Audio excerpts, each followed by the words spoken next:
제사법이 막 기록되어 있기 때문에 아, 레위기 이스라엘 백성들이 지내야 되는 그런 제사법인 것 같다. 그렇게 우리는 볼 수 있지만 자세히 들여다보면 거룩과 성결입니다. 죄인된 인간이 거룩하신 하나님과 어떻게 교제할 수 있으며 교통할 수 있는가, 그 방법의 길을 말씀해 주시고 있습니다. 또는 어떻게 하면은 화목을 이룰 수 있게 되는가, 이런 것들을 말씀해 주고 있는 것입니다. 이것은 우리의 구원의 문제와 직결된 중요한 문제입니다. 그러므로 구약 시대에서는 하나님께 나아갈 수 있는 유일한 방법은 오직 희생제사였습니다. 그 희생제사는 여러 가지가 있죠. 번제, 소제, 화목제, 속죄제, 속건제, 모두 5가지 제사를 각기 독특한 규례와 의미를 가지고서 제사를 지내는데, 그 중에 본문의 말씀은 번제를 드리는으로써 가장 기본된 그리고 중요한 제사의 한 방법이죠. 근데 이 타락한 인간들을 위하여서 십자가에 피 흘려 죽어주신 예수님의 십자가, 이것은 번제라고 말할 수 있습니다. 번제단 위에서 예수님은 남김없이 물과 피를 흘려주셨고, 예수님의 그 사랑을 우리를 위해서 다 대신 쏟아주신 것, 이게 바로 번제입니다. 그래서 번제는 반드시 동물을 사용했고, 바치는 자의 신분이나 빈부에 따라서 소나 양, 염소 또는 비둘기로 그 제사를 지낼 수 있었습니다. 다른 속건제나 이런 것은 이제 소제 이런 것들은 가루 이런 걸로도 제사를 지내지만, 번제만큼은 피를 반드시 흘려야 되는 것이었습니다. 이 번제의 사용으로 가능했던 짐승은요, 이제 그 소나 양이나 염소, 비둘기였는데, 소는 노력과 인내를 말하고, 양은 온순함과 순종을 의미하고요, 비둘기는 성결함을 상징하는 나름대로 상징적 의미가 있는 짐승들만 하나님 앞에 번제용으로 가능했습니다. 이 제사를 드리는 방법으로서 번제는 반드시 화제로만 드려야겠습니다. 이 화제는 번제 드리는 하나의 방법이죠. 방법. 제목은 번제이지만 그 방법은 화제입니다. 요제도 있고 여러 가지가 있지만 이거는 화제죠. 화제. 그래서 다 화제라는 것은 태워서 드려야 되는 것을 화제라고 말합니다. 그래서 먼저 제사를 드리려고 제사장에게 짐승을 가지고 온 사람이 있다면, 그 여러 가지 그 순서 절차를 가지고 제사를 지내는 것이지, 내가 제사 지내야 되겠다고 본인 스스로 어떻게 할 수 있는 것이 아니었습니다. 첫 번째는 제사용 짐승을 제사장에 가져옵니다. 흠이 있는가 없는가 봐야 됩니다. 다리를 저은가, 눈이 애꾸눈인가, 아니면 삐쩍 말랐다든가 이런 제사는 수컷이 아니거나 이런 것들은 하나님 그 제사를 드릴 수가 없었습니다. 그래서 먼저 제사장의 그 제물을 가지고 오면은 검사를 하겠죠. 그 합격을 받으면은 이제 그 짐승의 머리에 제사자가 제사용, 자기가 가져온 제사용 그 짐승 위에다가 이제 머리에다 안수를 합니다. 하나님, 저는 이런 죄를 졌는데 이 죄를 이 짐승이 대신 짊어질 것이며, 이 짐승은 내가 죽여야 되는데 대신 이 짐승이 죽어서 내 죄를 전가할 것입니다 라고 안수를 합니다. 그리고 가죽을 벗깁니다. 해망문에서 이제 단 사면에 뿌리고 피를 받아서, 짐승을 잡아서 피를 받아가지고 피를 여호와께 드리고, 그 하나님께서 허락하신 대로 여러 가지다 뿌립니다. 뿌리고 난 다음에 가죽을 벗기고 그 각 부위마다 각을 뜹니다. 머리는 머리대로, 다리는 다리대로 처참하게 자릅니다. 다리는 다리대로, 정강이는 정강이대로 막 다 잘라냅니다. 그 다음에 제사장이 나무에다 불을 펴면은 그 모든 것, 짐승 각 뜬 것을 나무에다 얹어 놓습니다.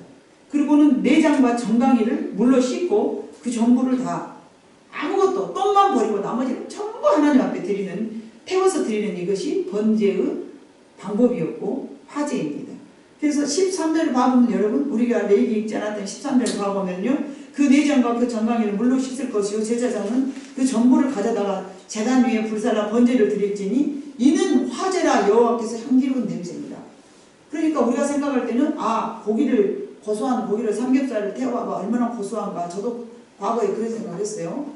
고깃집에 삼겹살집에 지나가는데 고기 냄새가 펄펄 나니까 화제를 드릴 때는 이런 냄새가 났겠구나. 굉장히 하나님께서는 향기로운 맛있는 냄새를 맡으셨네. 왜냐하면 향기라고 써졌기 때문에 저는 그렇게 생각할 때가 있었습니다. 그런데요, 이거는 우리가 상상하는 그런 냄새가 아니라는 것이죠.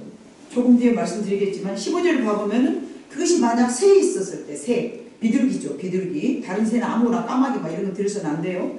새를 드려야 되는데 새가 비둘기면 그 머리를 비틀어서 끊고 17절 봐보면은 또 그 날개의 자리에서 그 몸을 찢대. 아주 찢지 말고 제사장이 그것을 제단 위에 불 위에 있는 나무 위에서 불살라 번제를 드리지 이는 화제라 여호와께 향기로운 냄새입니다. 15절 봐보면 제사장은 그것을 제단으로 가져다가 그것의 머리를 비틀어 끊고, 굉장히 난폭하고 좀 무서운 말이 써졌어요.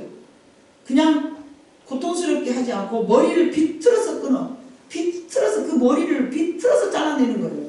여러분 닭 잡아봤어요? 닭 잡으면 목을 비틀어갖고 그거 자른다는 게 보통 어려운 일이 아니에요. 그리고 피를 받죠 일단. 그리고 제단 위에 불사르고 그 피는 제단 곁에 흘릴 것이며, 제단 곁에서 피를 흘려야 돼요.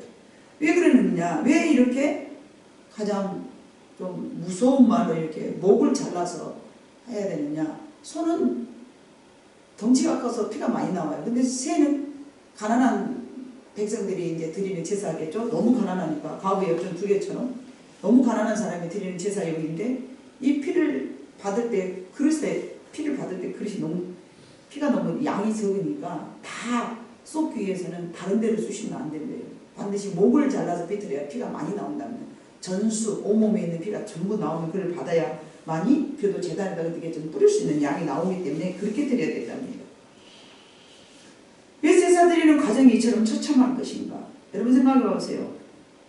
그냥 좋게 짐승을 딱 이렇게 얌전하게 잘라서 죽여가지고 말이죠.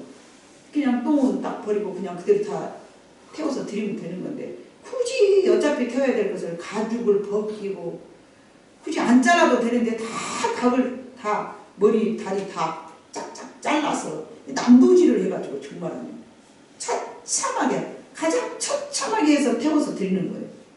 이걸 상상하면서 여러분이 패션 오브 크라이스트를 생각해 봤어요. 예수님은 유독이 다른 강도들에 비해서 많이 찢겼고 많이 피를 흘렸고 고통 가운데서 가셨던 이유가, 이미 하나님께서는 모세를 통하여서 레위기에 이렇게 처참하게 죽을 수밖에 없는 짐승을 상징하고 짐승 대신 예수님께서 죽었기 때문에 그토록 힘들고 어렵게 십자가를 지시고 죽을 수밖에 없었습니다. 왜냐하면 예수님은 하나님과 우리 사이에 화목을 위한 그런 번제용으로서 양이 되어서 죽어주셨기 때문에 그렇게 험난하게 죽을 수밖에 없었습니다. 너무 처참하게 찢기고 상하셨습니다. 자, 이런 것들을 왜 굳이 처참하게 하면서 하나님 너무하잖아요. 왜 예수님은 저렇게 죽여야 돼요? 그냥 십자가에 가시면류관 쓰고 점잖하게 그냥 목 박아가지고 옆구리에 피 흘려 그냥 일반 도둑놈처럼 그렇게 죽이면 되는데 왜 예수님이 이렇게 처참하게 죽였을까요? 이 처참하게 죽여야 된 이유가 있었습니다. 왜냐면요, 이 제사를 드리는 과정에서 정말로 이 죄를 진 제사자가 처참한 모습을 보면서 자기의 잘못된 그 죄를 뉘우치라고 그렇게 각을 뜨고 껍질을 벗기고, 예? 새는 모가지를 비틀고 막 그렇게 하면서 막 이렇게 처참한 모습으로 상상을 보면서 어머 저거 내가 죽어야 되는데 저것이 대주시면서 저렇게 고통 속에 죽구나, 이런 것들을 자아내게 하는 하나의 방법이었다는 것이죠. 그런데 그러기 전에 머리에다 안수를 한다고 그랬거든요. 이 안수라는 것은 여러분, 안수라는 행위는요, 안수자와 안수 받는 자가 서로 연합하여야 하나됨을 의미하거든요. 안수의 목적은 자신이 가진 그 무엇을 전가시키는 행위예요. 그러므로 짐승에게 안수할 때에 그 제물과 하나됨과 동시에 자신의 죄를 동물에게 전가시켜서 나 대신 동물이 죽어야 하나님께 우리가 나아갈 수 있기 때문에 그래요. 누군가에 피 흘려주지 않으면요, 하나님 앞에 우리는 나아갈 수가 없었어요. 아멘. 그러므로 짐승을 자신 앞에서 피 흘리고 가죽을 벗기고 각을 뜨고 그런 행위를 보면서 그 처참한 모습은 곧 내 죄로 인해서 저 짐승이 대신 죽는구나, 이거를 보고서 다시는 죄를 짓지 않게 하는, 다짐하게 하는, 그냥 죽으면 또 다시 죄를 짓잖아요. 또 다시 짐승 갖고 오면 되잖아요. 그런데 처참하게 죽을 때에 너무 불쌍하잖아요. 대신 내가 죽어야 되는데 저 짐승이 아무리 말 못한 짐승이지만 저 짐승이 죽어가면서 저렇게 고통스럽게 하니 내가 다시는 저런 짐승을 죽이지 말아야 되겠다. 여러분, 왜 동물 학대죄가 생긴 줄 아십니까? 그 동물이 학대받으면서 말 못한 짐승이지만 그렇게 학대를 받으면 사람이 할 짓이 아니라는 거예요.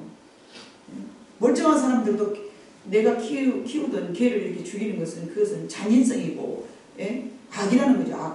악한 사람이 그렇게 하는 것이죠. 그렇기 때문에 자신에 대한 심각성을 느끼게 하면서 속죄하는 마음으로 체험하게 하는 그런 의미가 있어서 짐승을 그렇게 아주 그냥 처참하게 죽였다는 거예요. 예. 이런 처참하고 힘든 상황에서 우리의 죄를 여러분 우리는 다시 한번 더 뒤돌아보기 때문이라고 그런답니다. 실제 그때 짐승의 모든 부위를 태울 때는요, 냄새가 너무 고약하답니다. 왜냐하면 여러분 생각해 보세요. 가죽 막 이런 걸 태울 때 냄새가 삼겹살 태운 것처럼 고소한 냄새가 아닌 거예요. 네. 그렇기 때문에 냄새가 고약하지만 왜 향기라고 말씀하셨는가? 왜 향기라고 말했는가? 그거는요, 에베소서 5장 2절을 봐보면 여러분 다 같이 읽으면 시작. 그리스도께서 너희를 사랑하신 것 같이 너희도 사랑 가운데서 행하라. 그는 우리를 위하여 자신을 버리사 향기로운 제물로 희생 제물로 하나님께 드리셨느니라. 예수님이 십자가에 못 박혀서 죽어주셨던 그 자체를 향기로운 제물이라고 했잖아요. 그러면 짐승이 죽을 때도 죽은 그 냄새가 향기가 아니라 그 짐승이 죽으면서 희생했던 그 희생과 헌신하는 그런 그 짐승이 아니기 때문에 마음이라고 하기는 그렇습니다만은 나 대신 죽어줬던 어떤 그런 행위가 하나님 앞에 향기로운 거예요. 향기로운. 그렇기 때문에 예수님께서 우리를 위하여서 죽어주신 것은 향기로운 제물과 희생 제물로 하나님께 드렸다고 하는 거예요. 향기로운 희생. 여러분, 그러므로 창세기 4장에 가보면은 가인과 아벨의 제사가 있는데 아벨의 제사는 하나님 앞에 향기로운 어떤 제물이 될 수 있는 그의 삶이었어요. 그런데 가인은 그러지 못한 마음으로 살았어요. 그가 하나님을 향한 마음이, 동생을 향한 마음이 시기와 질투와 이런 삶으로 드리는 거예요. 우리는 여러분 요한복음 4장에 가보면은 너희가 신령과 진정으로 예배를 드릴지니, 신령과 진정이라는 것은요, 우리의 삶이 일주일 동안 내내 희생하고 일주일 동안 내내 헌신하고 일주일 동안 내내 하나님 때문에 내가 뭔가를 참고 일주일 동안 내내 세상보다는 하나님을 더 사랑하게 되고, 이게 향기로운 제물인 거예요. 욕하고 싶을 때 욕하고 성질내고 싶을 때 성질내고 세상 좋은 게 세상에 나가서 띠딸판하고 막 열심히 살다가 주일날 와서 예배 한번 드리면 그게 향기로운 제사가 아니라는 거죠. 그게 향기로운 제사가 아니에요. 그래서 우리가 하나님 앞에 드려진 모든 예배는 하나님께서 받으신 것이 있고 받지 않으신 것이 있는 거예요. 그래서 가인과 아벨의 제사를 하나님께서 창세기에 가장 먼저 인간의 사건에서 가장 먼저, 물론 선악과를 따먹는 그 다음에 죄 지은 인간이 가장 먼저 드렸던 것은 제사였습니다. 왜냐하면 제사는 그만큼 하나님 앞에 중요하기 때문에 그렇습니다. 왜냐하면 바르게 제사를 지내야만이 우리가 하나님 앞에 나아갈 수 있기 때문에 그래요. 보혈의 피로 보혈을 지나 아버지 품으로, 주님의 십자가의 그 공로에 의하면, 그 공로가 아니면 우리는 주님 앞에 나아갈 수가 없는 거예요. 그 공로가 아니면 보혈의 피를 지나서 아버지께 나아가고, 누군가가 피 흘림이 없으면 제사함이 없다고 분명히 말씀하셨거든요. 피 흘림이 없으면 제사함이 없느니라. 누군가가 피 흘린 것 같은 희생에 제물이 되어줘야만이 구원을 얻는 거예요. 그래서 예수님께서 우리를 위하여서 죽어주신 것이잖아요. 그렇기 때문에 짐승의 머리 위에다가 내 죄를 전가하는 거예요. 왜 가슴에도 안 하고 머리에 선 거예요? 머리는 여러분 생각하고요, 깨닫고요, 받아들이고요, 인지할 수 있는 능력이 있기 때문에 그렇습니다.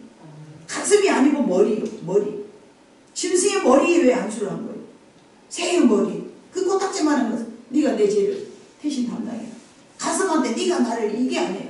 여기는 받아들이고 판단하고 결정하고 예? 그렇기 때문에 머리에다 하는 거예요. 머리. 그래서 목사 안수 받을 때 머리에다 하는 거예요. 가슴에다 하지 않고. 제가 여러분들의 가슴에 하는 것은요. 겸손한 마음으로 여러분의 가슴에 손을 얹는 거예요. 그래서 머리를 함부로 만지는 게 아니에요. 예? 안수 집사 받을 때. 이미 목사가 먼저 된 목사가 안수를 딱 해주면 내 목사에 내가 목사인데 너도 목사가 돼. 이게 전가시켜주는 거예요. 그래서 머리도 서는 거예요. 별것 아니지만 이게 성경에서 나오는 행위인 거예요. 의미가 그렇게 있습니다, 여러분.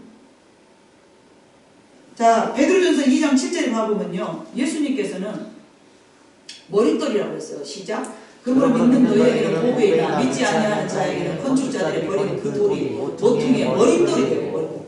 왜 예수님은 십자가인데 가슴돌, 모퉁이 돌 그래야 되는데 그 머릿돌이 모퉁이의 돌이 머릿돌이 되고 별 필요 없는 돌이 머릿돌이 되고 모퉁이의 머릿돌. 여러분 모퉁이의 머릿돌이 얼마나 중요한지 아세요? 이 머릿돌이 모퉁이의 머릿돌이 없으면 그 집지서 본 사람 알지만 그게 다 집을 떡 받들고 있잖아요. 서로 연결이 되면서요. 모퉁이 돌이 없으면요 연결이 안 되는 거예요. 예수님이 모퉁이 돌이 되니까 저와 여러분이 연결이 되는 거예요. 그래서 예수님께서 저렇게 머릿돌이라고 했는데 예수님은 머릿돌. 자, 교회는 예수님이 머리에 있나요? 머리는요 생각하고 지혜와 모든 지식을 담아놓을 수 있는 메모리칠 것 같아요. 그러므로 머리는 우리의 육체를 움직이게 하는 실제적 기관입니다. 손이 움직일 때는 머리가 뭘 해야지라는 판단하에서 제가 이 물컵을 이렇게 딱 잡을 때 머리가 나 물 먹어야지. 그러니까 이 손이 움직이는 거죠. 그래서 머리다 안수를 받는 거예요. 머리다. 아, 나는 그래야 되겠다. 이 판단을 하고 아, 얘가 내 죄를 대신 짊어져. 그럼 짐승이 말을 못 알아듣지만 아, 그래? 내가 그러는 거야? 그럼 알았어. 그러고 이제 죽는 거잖아. 성경에서도 세상에서도 시작은 머리 또는 가장 우두머리를 머리라고 그러죠. 회사에서 가장 회사 사장을 머리라고 그러지. 그잖아요. 그렇게 표현하잖아요. 예? 이사야 7장 8절에도요. 그 봐보면요. 대저 아람의 머리는 다메섹이요. 다메섹의 머리는 느심이요. 그러니까 정말하면 과거에 우리가 일본 사람들한테 압제당할 때 대한민국의 머리는 일본이요. 지금도 그래서 그들이 우리를 지배하려고 그러는 거예요. 중국도 마찬가지고요. 미국도 마찬가지고요. 왜냐하면 그들이 항상 우리를 지배하고 살았거든요. 그래서 그들이 우리를 좌우지하려고 하는 거예요. 우리를 얕보고.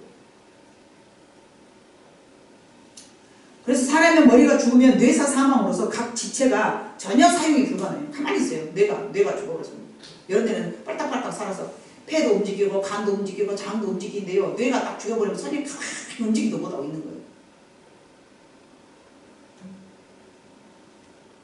그러므로 머리에 안수한다는 것은요. 전부를 안수하는 것이고요.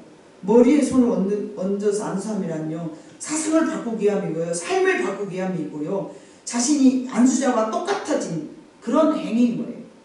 또한 나의 모든 것을 전부를 만지는 그런 개념이고요. 그래서 교회의 머릿돌은 예수 그리스도여야 되고요. 짐승에게 나의 죄를 전가시키기 위하여 머리에 안수하는 그런 행위인 것입니다. 내가 죄인으로 네가 죄를 짊어지는 짐승이 되어서 내가 죽어야 되는데 네가 죽어. 나 대신 네가 죽어줘. 이런 뜻으로 짐승의 머리에다 손을 얹고 자신의 죄를 자백하고 고백하는 것이에요. 이거를 천주교에서는 고해성사라 해가지고 문 열어놓고 신부가 성도들의 죄를 듣습니다. 신부님 저 저녁에요. 우리 남편 칼로 쑤셔 죽이도록 미웠어요. 이렇게 말을 해. 그럼 자매요. 알겠습니다. 제가 오늘 하나님 앞에 대신 고백하겠습니다. 이렇게 고해성사를 하는 거예요. 그래서 천주교를 우리가 잘못했다고 하는 거예요. 우리는 만왕의 제사장으로서 우리가 직접 하나님 앞에 예수님이 죽어줬기 때문에 예수님이 나를 위해서 죽어주신 그것을 인정하는 것이 우리가 예수님의 이름으로 기도하는 거잖아요. 근데 천주교는 지금도 고해성사예요. 그러면 예수님의 죽으심을 인정하지 않는다는 것이잖아요. 그래서 거기가 이단이라고 그러는 거예요. 왜 자기 죄를 자기가 고백해야지? 신부가 대신 고백해 주는 거예요. 우리는 직접 고백할 수 없으니까. 그게 말이나 되냐 말입니다. 그래서 천주교는 잘못됐다고 말하는 거예요.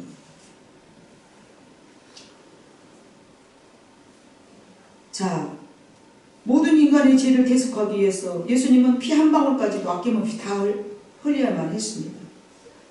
오늘 우리는 이 말씀을 가슴에 안고 내 머리를 하나님 앞에 내밀어야 돼. 늘 하나님, 제 머리 안수해 주십시오. 주님, 나를 위해서 대신 피 흘려 죽어주셨는데 내 생각이 달라지기를 원합니다. 내 사상이 달라지기를 원합니다. 이제는 내 죄인의 생각이요 완전히 바꿔지기를 원합니다. 내가 죄인임을 늘 깨달아야 되는 거예요. 그 깨닫는 것이 어디다고요? 머리라고요. 머리. 네. 생각이 바뀌어야 되기 때문에, 내 세상이 달라져야 되기 때문에, 내 머리가 바꿔야 내 삶이 달라지지 않겠습니까? 아무리 가슴에다가 뭐 어쩌고저쩌고 해도 이 머리에다 그대 손을 얹어서 내 생각이, 이 머리에다 손을 얹고 생각이 달라진 것은, 그래서 예배 중에 말씀 전하는 시간인 거예요. 옛날에 과거에 제사가 있었다면 지금은 예배가 있잖아요. 이 예배는요, 다른 것도 다 중요하지만 머리를 바꾸는 시간, 이 시간이 바로 말씀의 시간인 거예요. 그래서 이 말씀의 시간을 강대권이 있다 해서 목사에게만 주어지는 거예요. 목사가 여러분의 생각이 내가 죄인이구나. 내가 죄인이요. 내가 잘못 살았구나.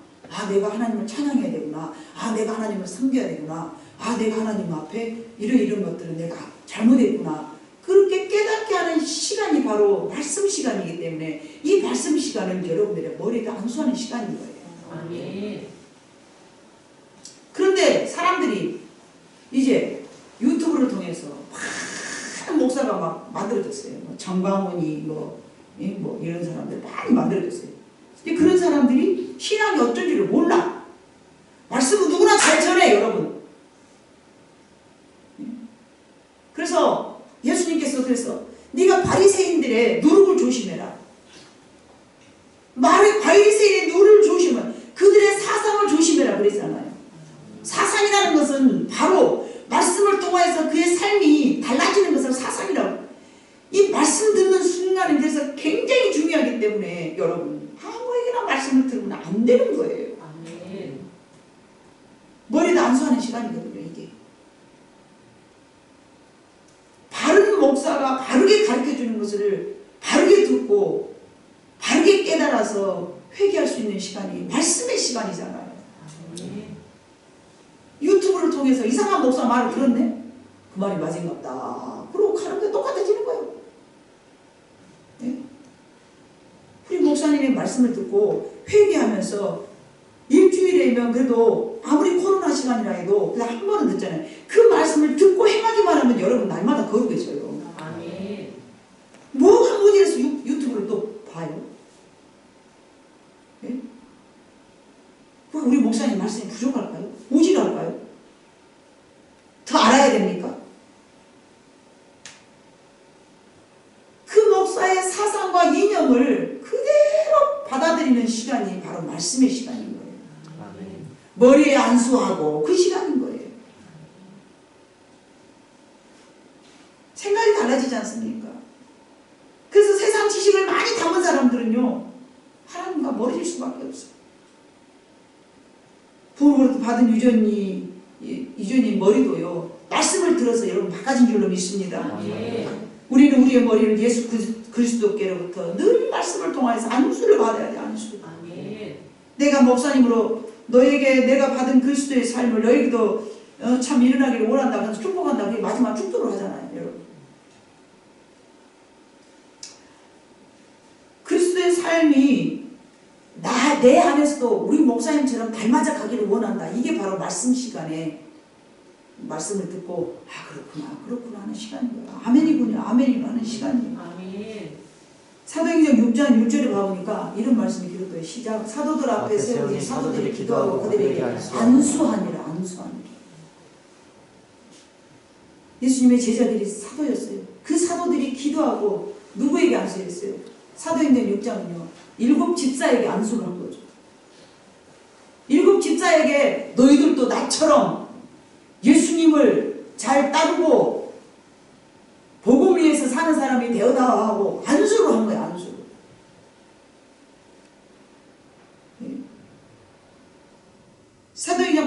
4장 7절에도 보니까 이런 말씀이 있어요. 많은 사람에게 붙었던 더러운 귀신들이 크게 소리를 지르며 나가고 또 많은 중풍병자와 못 걷는 사람이 나으니 언제?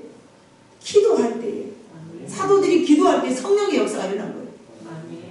자, 사도행전 19장 1절로 6절에 보면요, 6절에 특별히 바울이 그들에게 안수하며 성령이 그들에게 임함으로 방언도 하고 예언도 하니, 바울이 가지고 있는 성령의 능력이 안수함으로 그가 안수를 받고 그가 변화가 된 거예요. 내가 가진 지혜를 믿어 가져, 이러고 머리를 안수해 준 거예요.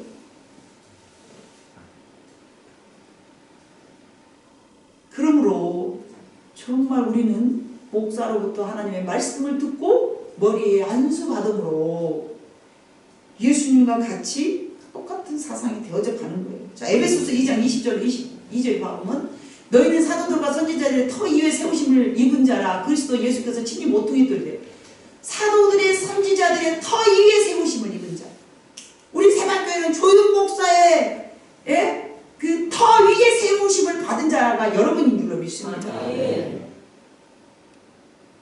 그리스도께서 예수께서 친히 모퉁이 돌이 되어서 그의 안에서 건물마다 서로 연결하여 주 안에서 성전이 되어가고, 누가? 여러분들이 성전이 되어가고 다 건물이 되어가지고, 이동경 건물, 이마영 건물, 이상옥 건물, 뭐 이렇게 다 이렇게 건물이 되어가는 거예요. 너희도 성령 안에서 하나님이 거하실 처소가 되기 위하여 그리스도 예수 안에서 함께 지어져 가느니라. 여러분들 마음속에 성전이 지어져 가고 있잖아요. 과거에는 죄인이었어요. 그런데 말씀을 통하여서, 기도를 통하여서, 목사가 가르쳐주는 것들을 잘 받아 따르면서 예수 그리스도의 심령이 여러분이 되어져 가고 있지 않습니까? 그게 뭐예요? 말씀을 통하여서 머리의 안수를 받음으로 큰 깨달음을 받고, 그런데 과정 속에서 유튜브를 통해서 다른 목사의 설교를 들어, 그러면 우리 교회에서 이탈될 수밖에 없는 거예요.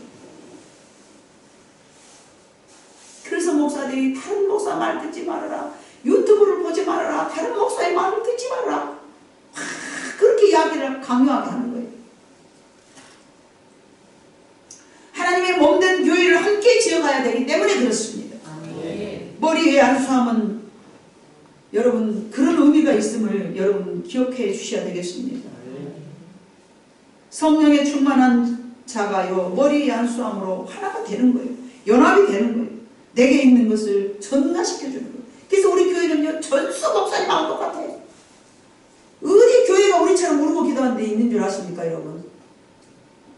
무등산에 올라가서 여러분 기도하는 데 들어봐봐요. 누구는 막 이렇게도 기도하고요. 웃겨오잖아요, 여러분. 저 까마귀 떼들이 저 왜 저려? 그러지 않아요, 우리가?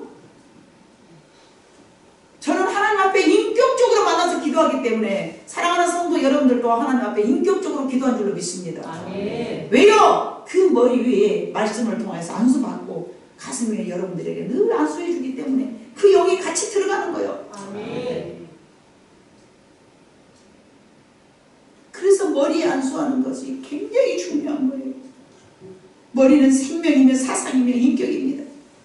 짐승의 머리에 안수하면요, 그 함을 우리는 바로 알아야 돼요. 그리스도 안에서 하나 되기 위함이며 세반교회 공동체가 주님과 함께 지어져가는 것입니다. 그래서 여러분 봐봐, 안수 안 받은 사람 이상해져가 점점 막 멀어져가고 말이죠. 막 희한해져 버려요 그냥. 성령 안에서 세반교회가 그리스도, 예수 그리스도로부터 우리 모두는 머리 위에 안수를 받아야 됩니다. 이미 해왔으나 정확하게 이 안수의 의미를 여러분에게 알려주기 위함입니다.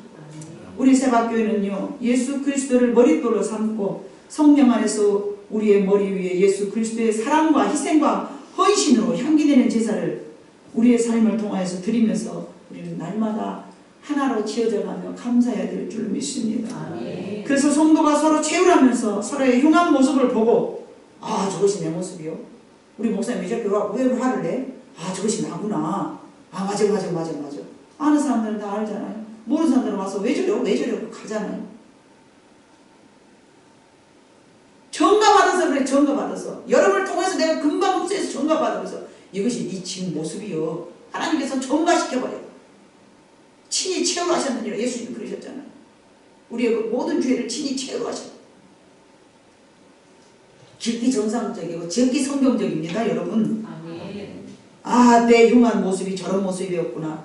대신하는 행위를 여러분 우리는 지혜롭게 깨닫기를 바랍니다. 저와 여러분은 하나이기 때문에 그렇습니다. 마음이 안 둔 사람 것을 채우라는 적 봤습니까 여러분? 저 사람이 나를 믿지도 않고 저 사람이 나를 따르지도 않았는데 그 사람 거 제가 채우랍니까? 하지도 않습니다. 하나가 되지 않았기 때문에 그렇습니다. 그러나 하나가 된 사람들은요 늘 그것을 채우려 합니다. 꿈이라도 같이 낍니다. 왜요? 하나가 되었기 때문에 그렇습니다. 여러분 우리는 예수님과 함께 교회를 세워져가는 그런 큰 공동체로 반드시 하나가 되어야 될 줄로 믿습니다. 그러므로 그 말을 잘 듣고 따르면요 하나가 되는 거예요. 하나가 되는 거예요. 부부지간에 서로 연 맺었다고 하나가 됩니까? 마음을 함께 할 때 하나가 되는 것입니다. 네 따로 나 따로 하는데 어떻게 하나가 되는 거예요? 그럴 수는 없어요. 서로 부모가 다르고 살아온 삶이 달랐기 때문에 하나가 될 수 없어요. 그러나 새로운 좋은 가정을 세웠을 때는 나도 이만큼 할 때 너도 이만큼 해. 그래서 서로 같은 마음으로 갖고 살아가는 것, 이것이 하나가 되는 것입니다. 머리에 서로 안수하면서. 여러분 우리 세박교회에서는 그래서 남편이 늘 연초가 되면 1월 1일 날 아내에게 안수를 하지 않습니까? 머리 위에다. 너와 나는 하나요. 그런 뜻인 줄로 믿습니다. 여러분 오늘 또 머리 위에 안수함이 얼마나 중요하며 왜 그랬는가 이 말씀을 이미 알았겠지만 다시 한번 이 말씀을 듣고 깨달으면서 그래서 안수는 매우 중요하고 말씀 듣는 것이 얼마나 중요하고 안수가 중요한 게 아니라 말씀을 듣는 시간에 여러분의 마음속에 여러분 머리 위에 제가 안수를 하는 거예요. 왜냐하면 그 목사님의 말씀을 듣고 그대로 순종할 수 있는 것 그것은 바로 말씀의 시간이기 때문에 그렇습니다. 근데 예배는 제사잖아요. 이 예배는 통틀어서 제사잖아요. 근데 이 통틀은 제사 중에서 말씀의 시간은 바로 머리 위에다가 안수받는 시간이다. 그래서 내 사상이 달라지고 내 생각이 달라지고 내 삶의 인격이 달라지고 이것이 바로 머리 위에 안수받는 시간이 말씀의 시간이구나. 그렇기 때문에 우리는 말씀의 시간을 항상 사모하면서 모든 예배를 늘 참석하고 말씀의 시간은 다른 생각 이런 것들을 안 하는 것이 매우 좋습니다. 기도하시겠습니다. 사랑 많으신 아버지 하나님 오늘도 아버지 하나님